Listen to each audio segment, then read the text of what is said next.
Boa tarde, pessoal. Vamos começar daqui a pouco mais uma live da ABSEC. A gente vai falar com Anderson Ozawa sobre prevenção de perdas. Oi, Ozawa, tudo bem? Olá, tudo bem, Lilian, e você? Mas é um prazer te receber, Ozawa. Muito obrigada. Eu sei que você está com a agenda super apertada. Eu quero te agradecer a sua participação em nome do presidente Lopes e de toda a diretoria da ABSEG. Prevenção de perdas como chave na crise do coronavírus. Esse é um tema bem empolgante, né? Bem atual. Ozawa tem formação acadêmica em administração de empresas, especialização em MBA em controladoria, auditoria e finanças, possui grande conhecimento do varejo, experiência de mais de 25 anos em auditoria interna, prevenção de perdas, controles internos, processos, segurança, operações de varejo, gestão financeira e controladoria, gestão de riscos, supply chain e planejamento estratégico. É muita coisa, hein? Estudou pra Nossa, caramba. até eu fiquei com medo agora. Você quer pontuar algumas empresas que você trabalhou, que você construiu a sua carreira? Bom, minha carreira, em primeiro lugar, agradecer, né, a participação, o convite. Sempre um prazer falar com a ABSEG, com a audiência da ABSEG, e sobre um tema que é minha paixão aí há mais de 15 anos, que é a prevenção de perdas. Dentro disso, eu comecei a prevenção de perdas dentro do varejo, então eu posso citar aí Renner, Marisa, Raia do Brasil, Nike, né, e agora a Cinemark, com minhas passagens dentro do varejo. Mas já trabalhei com auditoria independente, já trabalhei com banco, então assim, eu tenho uma passagem aí na maior parte dos setores, né, principais setores da economia, e os últimos 15 anos basicamente vivendo e respirando varejo, mercado de consumo, e dentro de, né, a prevenção de perdas e todas os seus desdobramentos. Prevenção de perdas e segurança é a mesma coisa? São as mesmas atividades? São atividades complementares, tem muita sinergia, né? Então você vai encontrar a prevenção de perdas dentro da segurança ou a segurança dentro da prevenção, e as duas caminhando muito juntas, né? Criando muita sinergia. Então elas coexistem, e quando elas conseguem manter essa sinergia, os resultados são imediatos e são fantásticos, porque elas, essas duas áreas conseguem trazer para o negócio uma explosão que, de um lado, tem toda a parte da prevenção de perdas, que olha muito o negócio, né, em termos de operação, né, como a operação se desdobra, seja em qualquer nível de perda. A gente imagina que a gente vai falar nisso mais para frente. E a segurança vem com toda a parte de fazer isso acontecer, de materializar isso dentro do negócio. Então, enquanto uma está lá olhando a cadeia de abastecimento, olhando as vulnerabilidades financeiras, olhando as oportunidades, a segurança vem trabalhando junto e fazendo com que a proteção dos ativos, que a proteção do negócio, que toda a gestão de risco e da lucratividade da empresa sejam protegidas. Então, essa é uma ótima pergunta, porque tem muita gente que confunde ainda as duas áreas como uma dentro da outra, não importa a ordem, mas na verdade elas coexistem, e quando o negócio consegue colocá-las juntas, criando sinergia, é sucesso na certa, porque elas simplesmente têm muita conectividade, muitas ações que podem ser coordenadas de forma estratégica e conjunta. Que legal.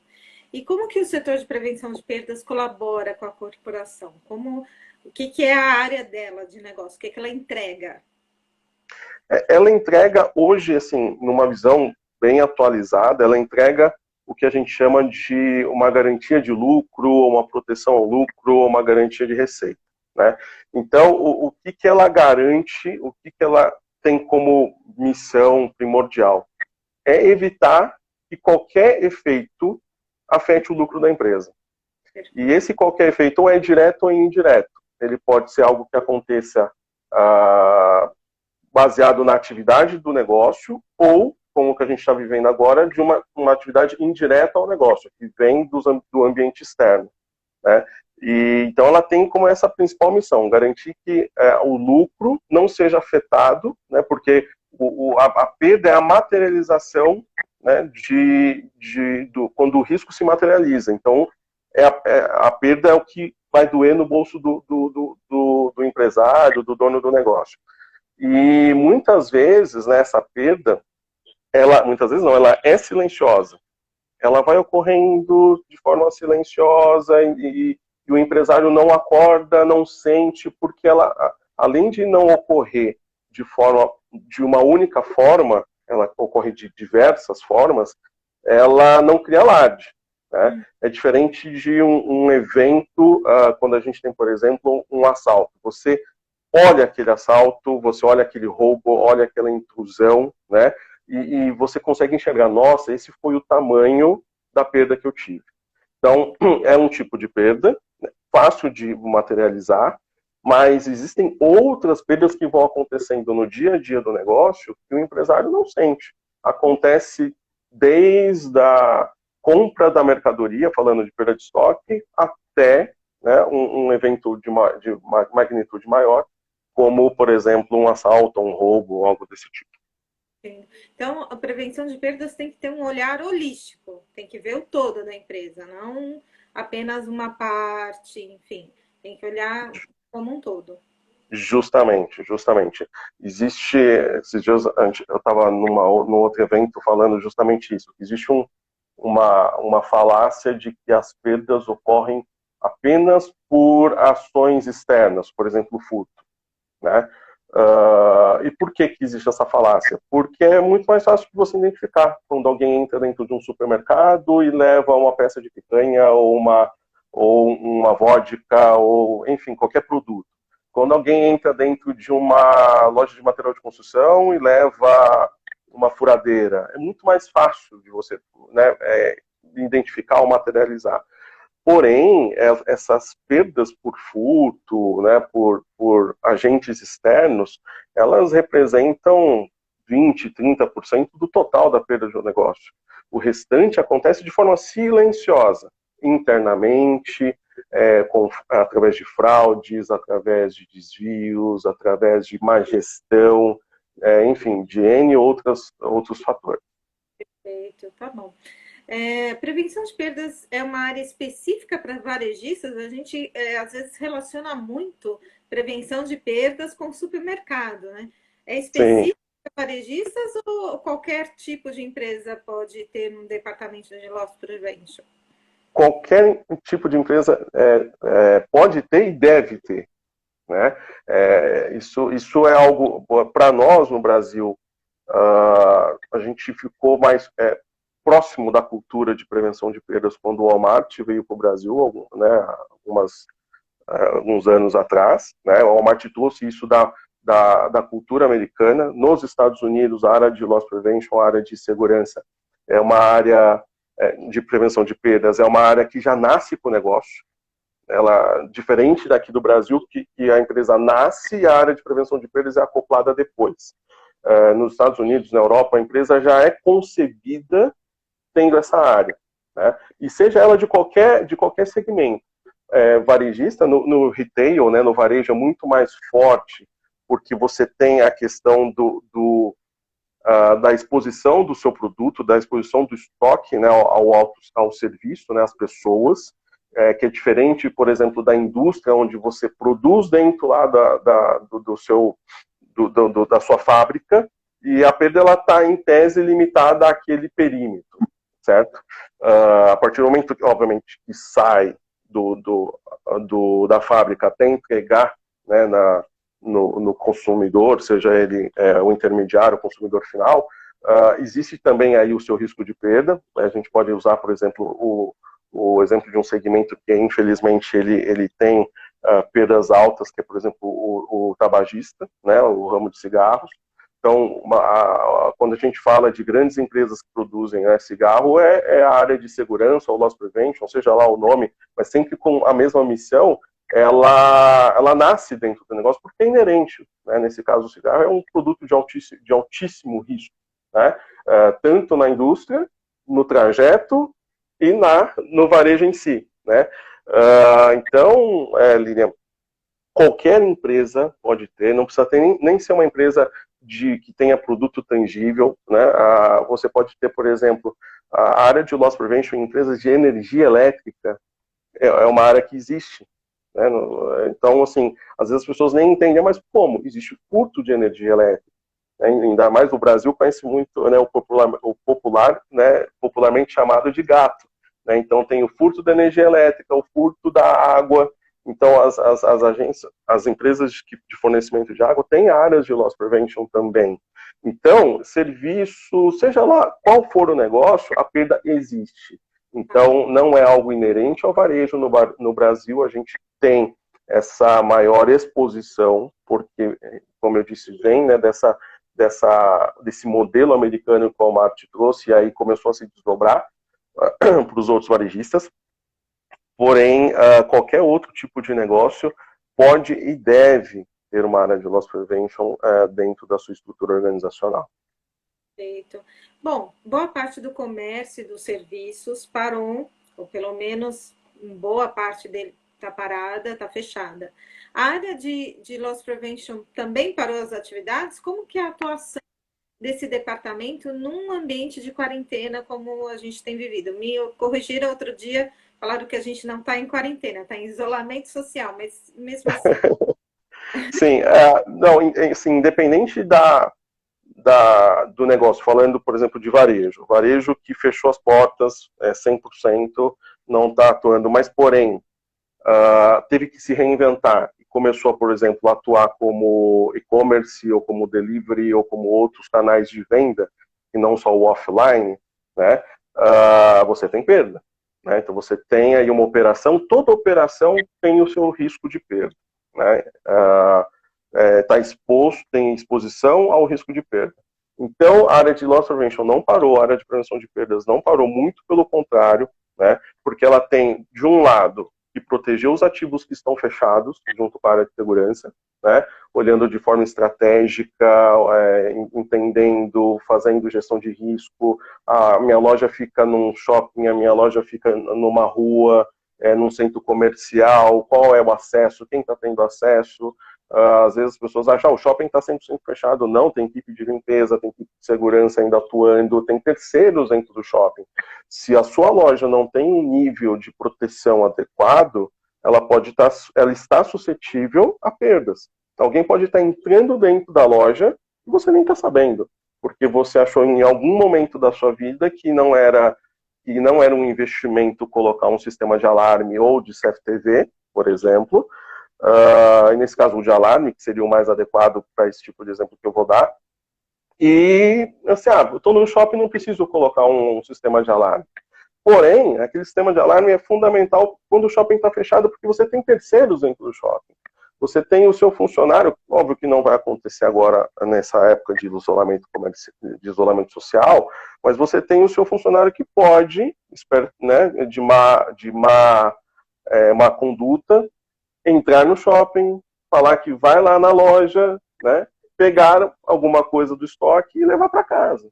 Então, a área de loss prevention não parou. Dando um outro exemplo mais voltado à questão da atuação estratégica, você tem, por exemplo, as lojas que fecharam e mantiveram estoques dentro das lojas. Estoques que estão, em tese, parados. Né? Então, como a área de loss prevention tem que atuar nesse sentido? Quando todo mundo está pensando em como vender mais, a área de prevenção de perdas está pensando, sim, como vender mais, mas em como não ter perdas. Então, ela tem que levantar uma bandeira vermelha, uma red flag, falando o seguinte: pessoal, aqueles produtos que estão na loja X vão ficar parados, a gente não pode usar essa loja como um hub, como um ponto de distribuição, para evitar que eles venham a vencer, venham a, enfim, ficar perecíveis ao longo do tempo. A gente não pode transferir os produtos dessa loja para o nosso centro de distribuição e dali fazer uma redistribuição geral, né, de acordo com as vendas, porque se ninguém olhar sobre esse aspecto, né, todo mundo só focar em como eu aumento mais as vendas sobre os outros canais de distribuição e não pensar nesses pequenos detalhes, a perda vai acontecer. Porque uma das grandes fontes de perda no varejo atualmente são as quebras operacionais, que a gente chama de vencimentos ou avarias. Produtos que vencem porque não giram. Esses produtos já vencem porque tem um giro baixo. Imagina agora que realmente a loja está 100% fechada. Se ninguém pensar nessa redistribuição, nessa forma de trabalho, a perda vai acontecer. Então, a área de loss prevention, de prevenção de perdas, é aquela que tem que levantar a mão, de ser realmente a área chata, né, como a área de segurança também é considerada, né, o chato de loss prevention, o chato de segurança, mas não é que a gente é o chato, a gente tem o que outras áreas, não é que não tem, mas não praticam com mais frequência, que é o ownership, que é o olhar de dono. A nossa função, né, de prevenção de perdas e segurança é ter um olhar de dono. A gente tem que sentir aquela dor que o dono sentiria. É por isso que a gente é chato, porque o dono é chato. Né?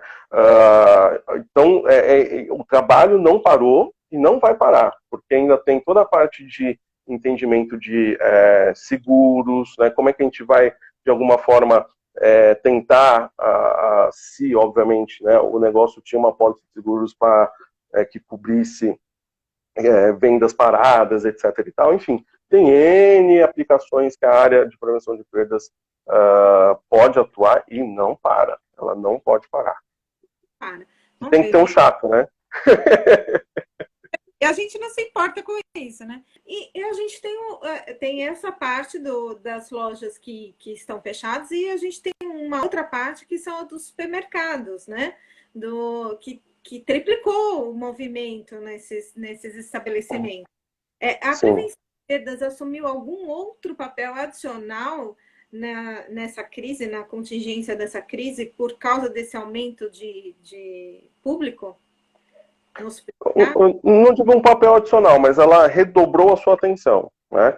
Porque com o aumento do público, a gente está mais exposto ao risco do furto externo, né? Você tem mais pessoas dentro do estabelecimento, maior giro de pessoas e uma menor quantidade de colaboradores, porque as empresas, supermercados, drogarias que se mantiveram abertos estão se mantendo abertos nesse período de crise, elas também estão preservando seus colaboradores.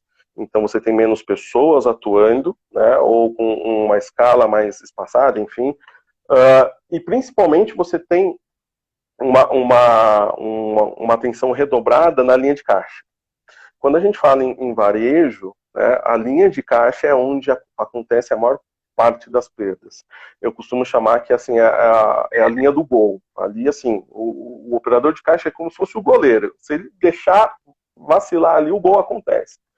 E assim, às vezes, isso pode acontecer de forma intencional e não intencional. O que é o não intencional? Ele, na urgência de atender uma fila, passar uma fila mais rápida, porque tem muito mais gente, as pessoas já estão com uma pressa maior do que a comum, né, ninguém gosta de ficar em fila, e agora as pessoas gostam menos ainda, porque você tem que ficar com, né, a distância de 1 metro, 1,5 metro, até 2 metros, dependendo do negócio, de distância, e fica aquele incômodo, ninguém quer encostar em ninguém, enfim. E aí o caixa não, ele precisa ser mais ágil. Nesse de precisa ser mais ágil, ele pode, por exemplo, deixar de registrar um produto. Ele pode, por exemplo, um produto de FLV, frutas, legumes e verduras, né, de hortifruti, ele pode reconhecer de forma errada um produto, passar uma maçã de um tipo por uma maçã de outro tipo. E isso dá diferença de estoque, dá diferença de custos, dá diferença de um monte de coisa.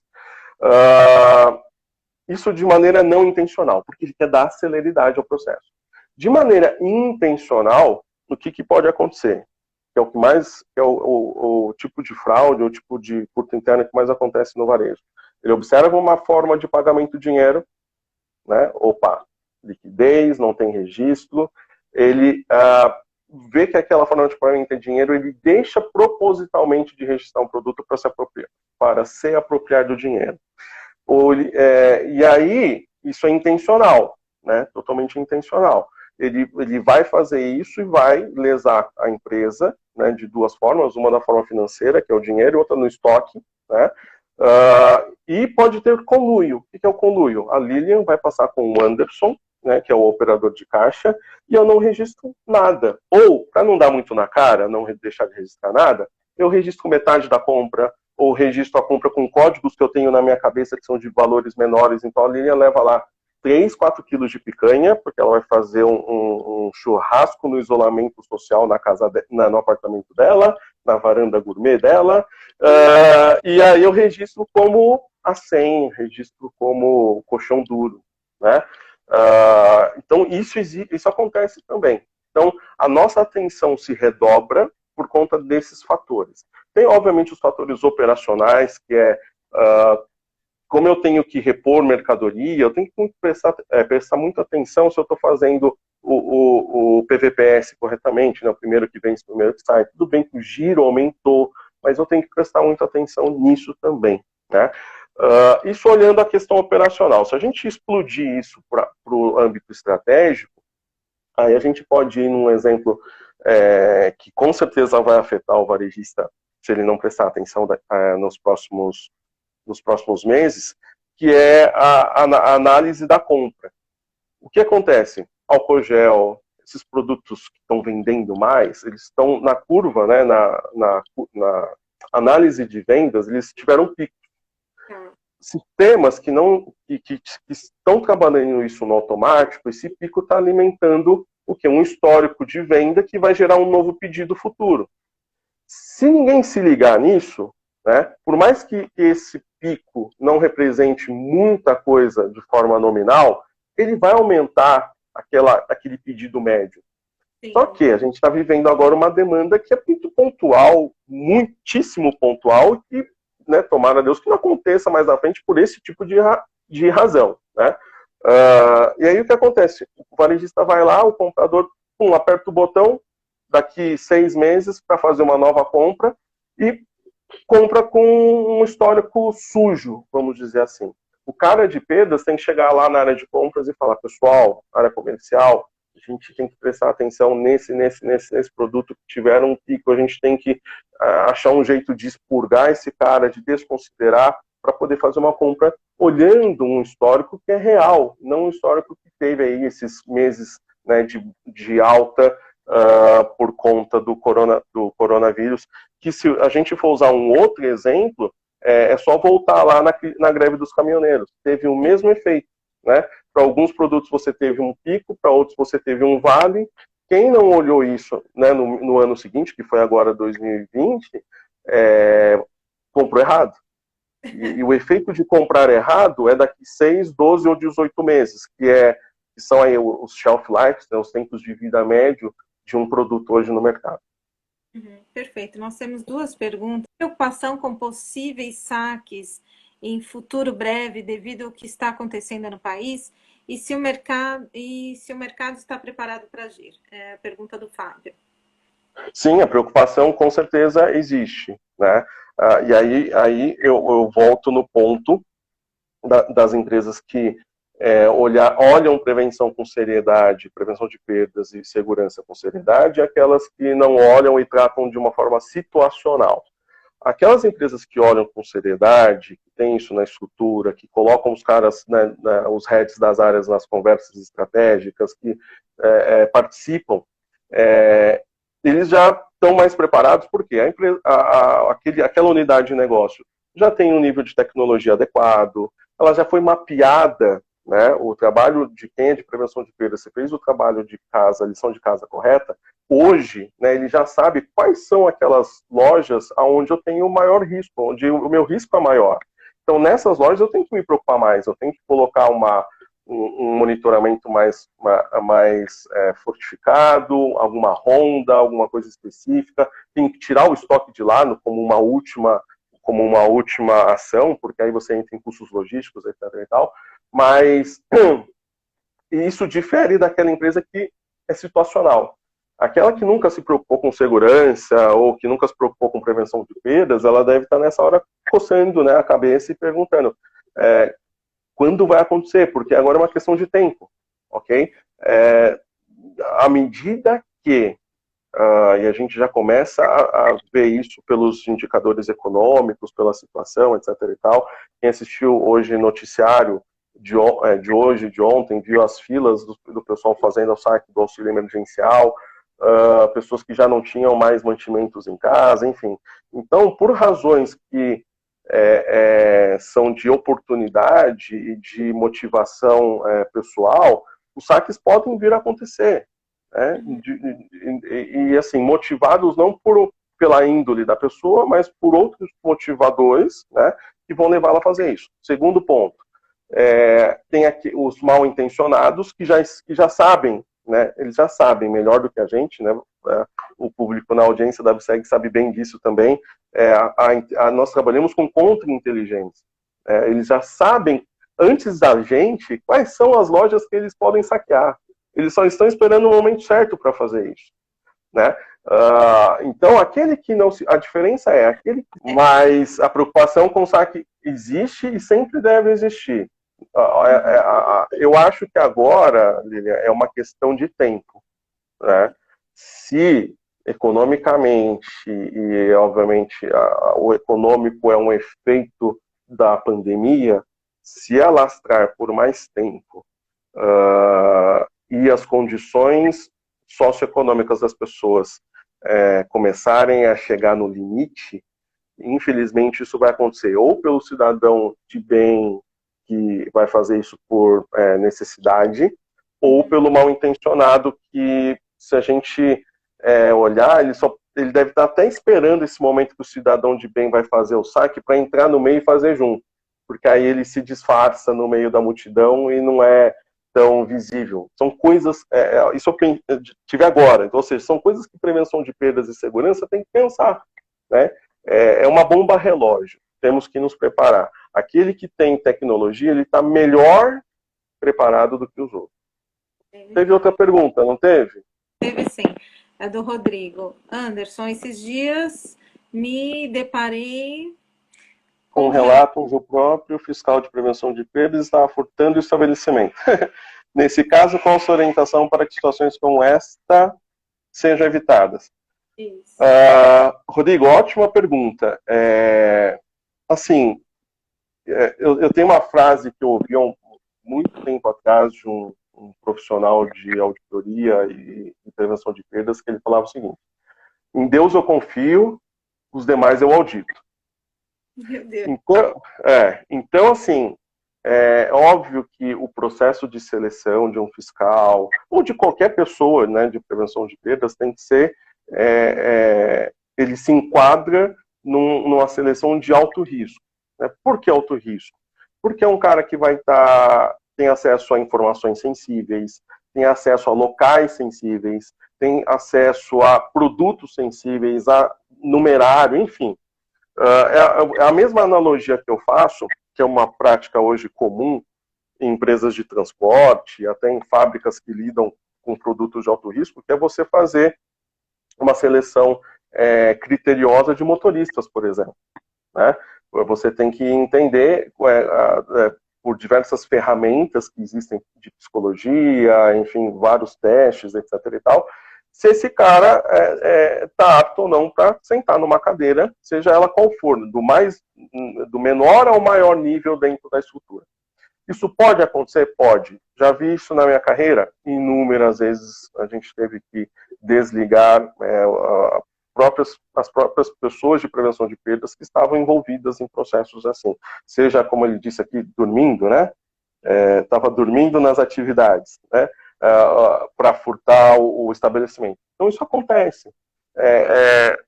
Somos seres humanos e assim não tem como você confiar 100% nessas questões de motivação e oportunidade. O que desses dois você consegue controlar? A oportunidade. A motivação não dá. Eu não sei, eu vou te dar um exemplo de não era um fiscal de prevenção de perdas, mas era um gerente de loja uma vez, e, enfim, fez uma fraude dentro do cofre da loja onde ele trabalhava e foram milhares de reais furtados. E a motivação dele era uma doença terminal que a mãe passava na época.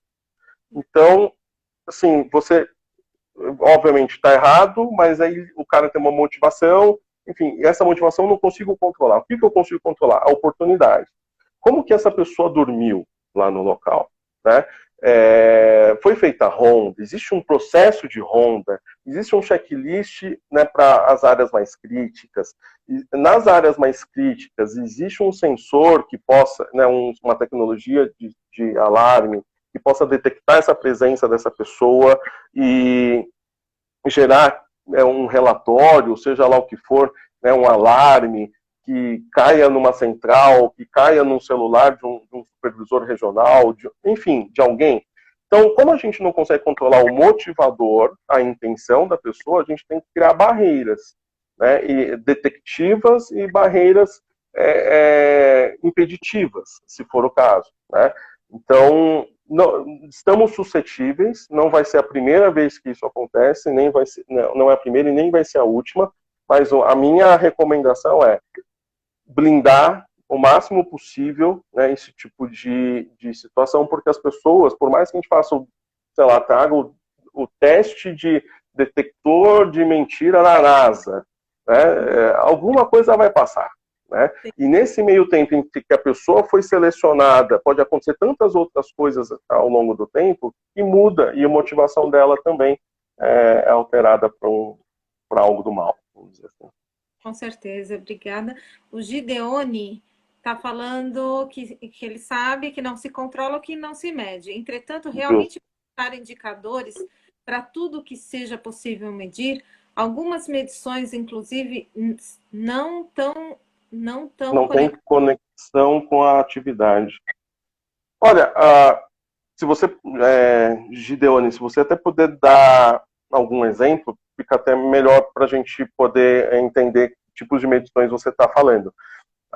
O que é importante, assim, eu sempre uso o exemplo do cockpit de um avião. Né? Óbvio, o cara ali não tem todas as variáveis possíveis, mas ele tem aquelas que são importantes para ele.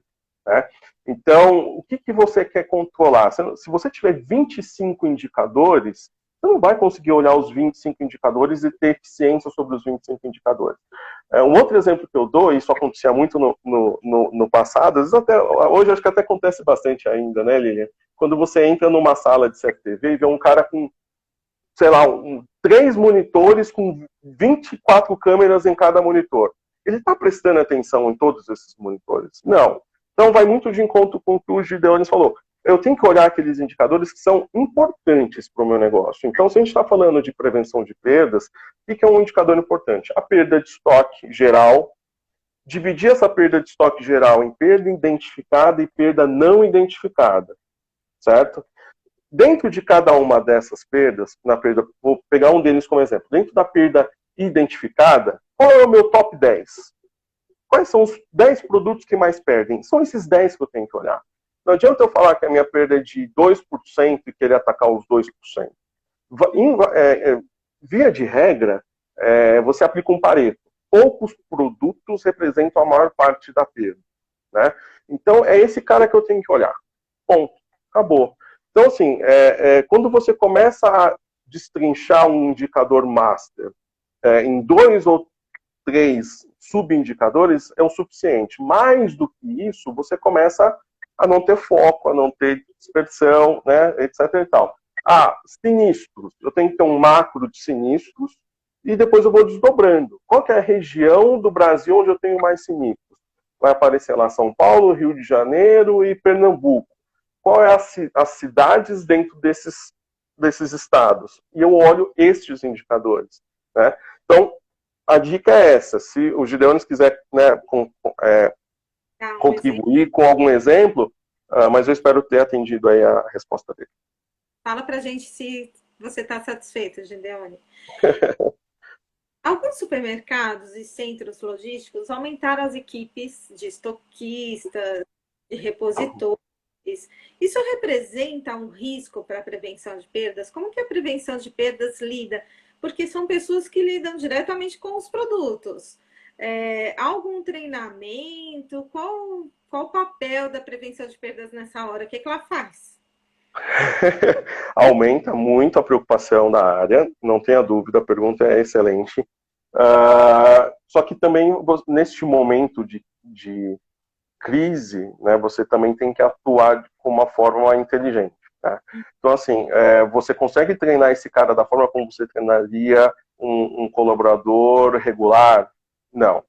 Mas o mínimo a gente tem que fazer. O que é o mínimo? Esse cara, no mínimo, quando ele entra na empresa, ele tem que ouvir, né, que existem regras e que existe uma área que cuida quando essas regras não são, quando elas são quebradas.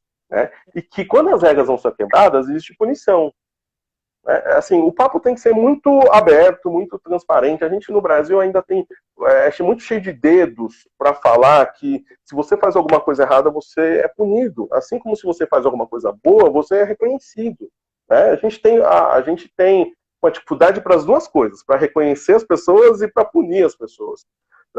Só que quando você não diz a regra clara no começo, aí não tem, depois não adianta mais. Então, o que tem acontecido junta essa turma toda e dá a regra do jogo.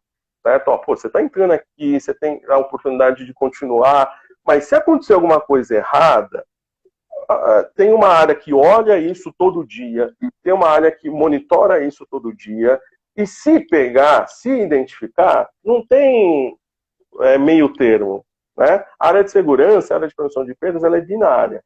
Ou é preto, é branco, é 1, é 0, não tem outra forma de trabalhar na nossa área. Né? Então, a preocupação é grande e o que tem sido feito é isso. A nossa recomendação é não coloquem essas pessoas, né, para que a operação não coloque essas pessoas em operações sensíveis. Então, se eu estou colocando mais pessoas no meu negócio, eu tenho que cobrir as lacunas que são mais operacionais, que não tem tanta interação com o produto, ou que mexe com produtos menos sensíveis do que outros. Aí vem um desdobramento estratégico dentro da operação que tem que ser seguido. Então, vamos pegar os veteranos e colocar, né, nas posições-chave, vamos colocar os novos em operações onde eu possa ter mais controle sobre eles. Né? Não dá para eu colocar um cara novo para ser fiscal de caixa. Né? Não dá para eu colocar um cara novo para ir conferir recebimento de mercadoria. Então, ele tem que fazer outra coisa. Ele vai dar vazão no armazenamento de mercadorias, ele vai dar vazão na limpeza, ele vai dar vazão no armazenamento na área de vendas, ele vai dar vazão em deixar o caixa arrumado, mas não posições-chave. Vou colocar o cara para mexer com dinheiro. Só se ele já tinha experiência prévia, mas mesmo assim é uma exceção da exceção que nós não recomendamos. Né? A gente sabe que no dia a dia, infelizmente, pode acontecer, mas a recomendação, né, da área de prevenção de perdas não é essa. Né? Então, a gente fica realmente com mais cabelos brancos do que a gente já tem. Quadrilhas estão atuando agora, trocando código de barras para fraudar a compra de produtos. Como fazer para essa quebra? Estão trocando... Olha... Rodrigo, na verdade, isso sempre aconteceu e, na verdade, eu acho que agora fica muito mais latente, né? O código de barras, Lilian e Rodrigo, é uma coisa super fácil de você gerar. Se você entrar na internet, no Google agora, ou num aplicativo, você coloca lá, gerador de código de barras, vai aparecer 3 ou 4 aplicativos, e se você entrar no Google, vai aparecer um monte de site que faz isso. Né? Então, não é a coisa mais difícil de se fazer. O que tem que ter, como eu falei, acho que alguns minutos atrás, é atenção no caixa. O caixa é a linha final, certo? Então, se o caixa pegou um produto, escaneou, e quando aparece na tela, ou a descrição está diferente do que ele tem na mão, ou o preço está muito fora do que deveria ser, né, porque aí, óbvio que aí depende um pouco da complexidade do sistema que a loja usa, dos mais simples aos mais complexos. Se for mais simples, o cara consegue inserir até o preço no código de barra. Enfim, tem que ter muita atenção para essa pessoa. Né? Num dia de pico, o cara passa, né, despercebido. Aí entra, por exemplo, voltando lá na questão do Giuliani, ele colocou, que é um indicador. Isso merece um indicador. Né? Um indicador de produto, de códigos de produtos que não batem com o código de barra. Né? Uma tecnologia, já existe tecnologia hoje, Lilian, que confere o que está passando no scanner com o que está aparecendo no CFTV, porque ele faz o reconhecimento do que está no scanner, no CFTV e na tela do computador, na tela do caixa. Então, isso é investimento. Agora, não são muitas empresas que têm isso. O que vale é atenção. O que vale é o fiscal de caixa estar passando, vendo. E aí eu vou entrar num outro ponto que consegue gerar um indicador para isso também, geralmente esses códigos de base vão ser feitos em produtos que são atrativos. Logo, esses produtos, mesmo os varejistas estando nesse período de crise, de maior volumetria de pessoas dentro da loja, etc. e tal, não pode deixar de fazer o inventário rotativo dos produtos mais críticos.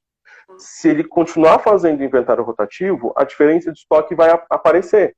Então ele vai falar, opa, o que aconteceu com esse produto? Sei lá, chocolate soufflé. Por que estourou? Ou o próprio exemplo da carne que eu dei lá do seu churrasco que você vai fazer.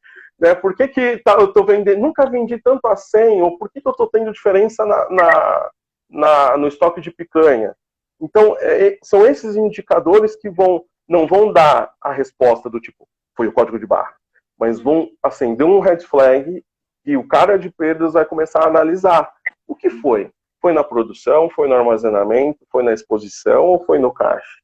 E aí ele começa a analisar a causa-origem, né? Que é fundamental para um trabalho de prevenção de perda. Perfeito. Você falou de tecnologia, tem uma pergunta de tecnologia. Pelo jeito, tem auxiliado muito a área de prevenção de perdas. Você pode ser um dos recursos mais utilizados? Não sei o que você quer comentar nessa área. Olha, hoje o monitoramento de caixa para varejo é o que eu entendo que é o melhor investimento hoje que um varejista possa fazer. Tá? Você tem, obviamente, outras... eu vou usar um outro exemplo mais para frente. O caixa é onde a maior parte das perdas acontecem. Então, seja por subescaneamento, que é não escanear o produto, por escaneamento de um produto com código errado, enfim, tudo isso, o monitoramento de caixa, tem dois efeitos. O preventivo, que é implantei, comuniquei, as pessoas, os operadores, os colaboradores vão falar, eu tenho um controle aqui. Então, o controle psicológico, ele até funciona muito mais do que a tecnologia em si. Tá? Por quê? Porque a maior parte das fraudes acontece por oportunidade. Ela não acontece porque um cara planejou, agora hoje é segunda-feira e eu vou... Esse cara, ele representa 10, sei lá, a cada 10, ele é 1, 2. Ou seja, 80% ou 70% das perdas na frente de caixa acontece pela oportunidade. Nossa, deu certo. Olha, R$100 aqui, R$50 ali. E assim vai. Tá? Por que eu usei outros exemplos? Não se aplicam a questão agora aqui do isolamento social, porque o exemplo que eu vou dar são de lojas que estão 100% fechadas, que são as de eletroeletrônicos, mas eu super recomendo e falo muito disso, que é investir muito na guarda dos produtos como celulares, tablets e afins. Né? O varejista, tem muito varejista, tirando os grandes, que sabe que é um produto de alto risco e continua guardando ele numa salinha trancada com uma chave e um cadeado. Né? Então a gente tem desde construção de bunker, de cortina de fumaça, enfim, várias tecnologias para mitigar esse tipo de perda também. Tá? Mas a principal hoje que eu julgo, porque se a gente for falar de alarme, a gente já está meio que chovendo no molhado. Para mim isso é básico. Alarme CFTV é básico. Não vou nem falar disso. A questão é o que eu faço com essas tecnologias. Então, com um CFTV, que não precisa nem ser analógico ou digital, você pode ter um monitoramento de caixa. Né? Porque é uma tecnologia embarcada no sistema, né? Com um alarme, você pode ter, por exemplo, um monitoramento. Eu sempre faço essa pergunta quando eu estou dando algum treinamento, alguma aula. Eu falo, gente, vocês estão aqui, quantos de vocês analisam um relatório de disparo de alarme? São poucos que levantam a mão. Alguns nem sabem que dá para gerar um relatório de disparo de alarme. E aí, eu falo o seguinte, quando você voltar para casa, você vai ter um ligeiro ataque cardíaco, um ataque do coração, porque você vai ver que tem gente entrando na sua loja às 3 da manhã e não é inventário, não é manutenção, não é nada. O que esse cara está fazendo? Então, olha aqui, é uma coisa simples de uma tecnologia que já existe que pouca gente usa. Tá? Então, o que eu digo de tecnologia existe uma falácia que instalo a tecnologia, ela faz tudo sozinha. A tecnologia não faz nada sozinha, né? Já existe, obviamente, agora a inteligência artificial, outras coisas, mas que, enfim, não se aplicam no tema, mas precisa ter. A tecnologia tem que ter um suporte de processo muito bem, né, implantado, pessoas, né, muito bem treinadas para usar e viver a tecnologia, tem que ter um indicador, porque como eu sei que isso aqui está dando resultado? Que essa tecnologia está me dando resultado? Eu tenho que olhar um relatório, eu tenho que ver um número, né? Não pode ser, eu acho que. Tem que ter uma relação de investimento e retorno, né? E por último, tem que ter alguém checando esse negócio, né? Tem que ter alguém avaliando.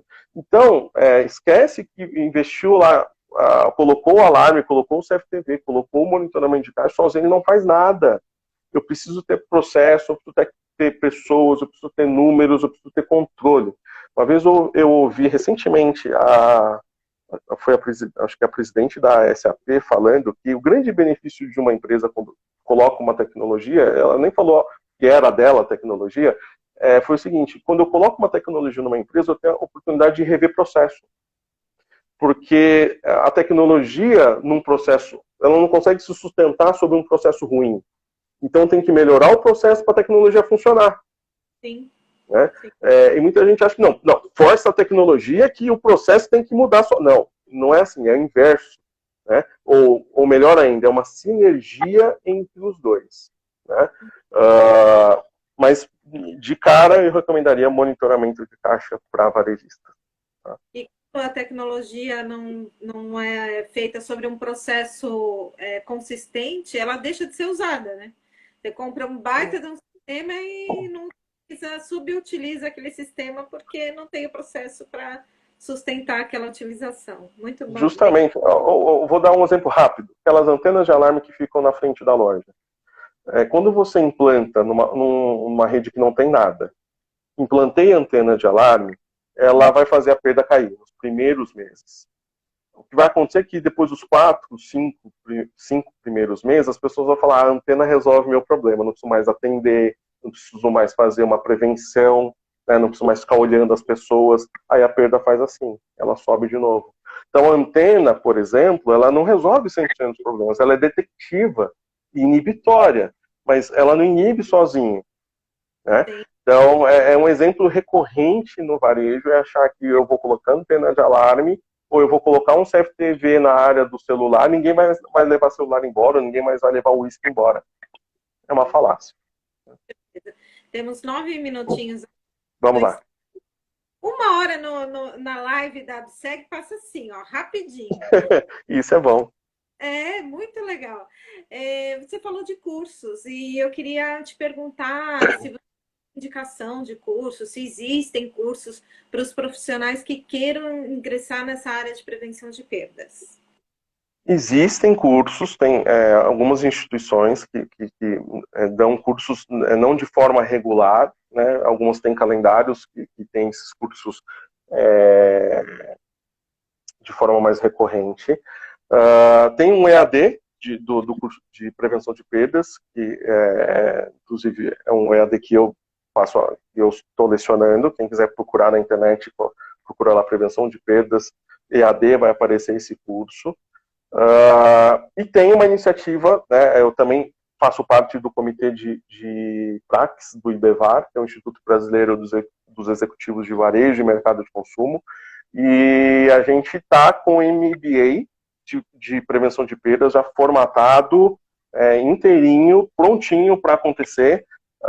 Agora, com a pandemia, enfim, a gente teve que, né, voltar, porque ele é 100% presencial, ele não tem uma vertente online, até porque não tem como esse assunto ser online com a profundidade que a gente está tratando no MBA, mas assim que a pandemia passar, a gente vai voltar a divulgar um MBA feito pela FIA, né, que é a Fundação Instituto de Administração, em parceria com o LabFin Provar, Laboratório de Finanças do Provar. Então, é hoje a melhor opção, né, acadêmica, né, de forma reconhecida, para um profissional de prevenção de perdas, é o MBA, né, da FIA Provar. Muito legal. Quando eu vi a propaganda, eu falei, eu tenho que fazer, eu tenho que fazer. Nossa, eu fiquei super nesse curso. Muito legal. Tá E bom. tem à distância, né? Até uma pessoa perguntou, cursos à distância. O EAD é o ensino à distância.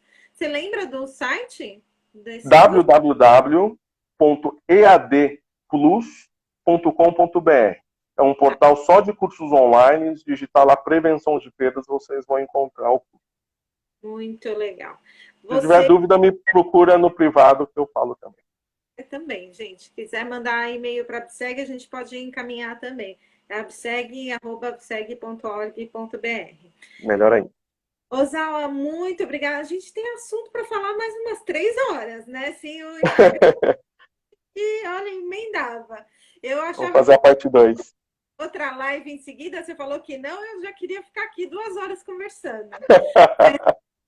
Mas vamos encerrar antes que o Instagram nos derrube, porque com o Dr. Felipe, nós somos derrubados. E aí fica nem se despedir. Então, muito obrigada por você ter aceitado o nosso convite.